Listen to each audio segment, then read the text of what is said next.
Лидерот на Обединети за Македонија Љубе Бошковски бара национална хармонизирана позиција на сите политички партии за решавање на спорот со името со Грција.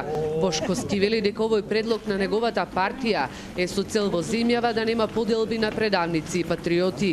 Сите да седнеме на заедничка маса и да кажеме доколку одлуката биде, и тоа е наш став, да нема влез на Република Македонија, со тоа да јадеме, ако треба, корени, да јадеме корени.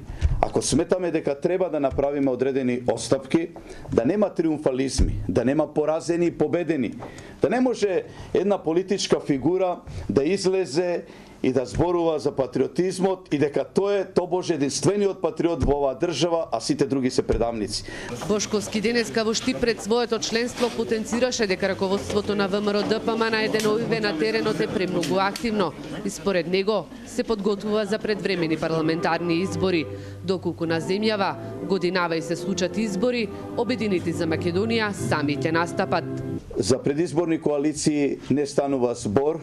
Значи, одиме сами на изборите, веруваме во победа.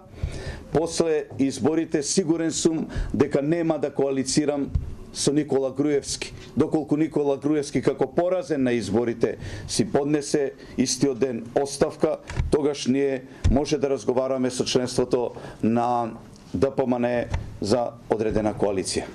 Лидерот на Обединети за Македонија Љубе Бошковски вели дека имаат поделено 27.000 пристапници за членство во партијата, а денеска се печатат дополнителни 20.000. Тој додава дека најголемиот број на членови кои им пристапуваат се од редовите на ВМРО-ДПМН. Според него, ова е причината за демолирање на штабот на Обединети за Македонија во Тетово. Не би сакале да мислиме дека политичките пораки би се праќале на овој начин во иднина. Ние знаеме дека многу членство го напушта ДПМН и поминува, па може би претпоставуваме дека е ова знак на нервоза и да се упати една сериозна закана, односно да се уплашат членовите кои што преминуваат. Обединети за Македонија бараат МВР да ги најде сторителите на овој вандалски чин во Тетово, со цел и овој случај да не остане нерасветлен, како што беше инцидентот со запалениот автомобил на внукот на Бошковски.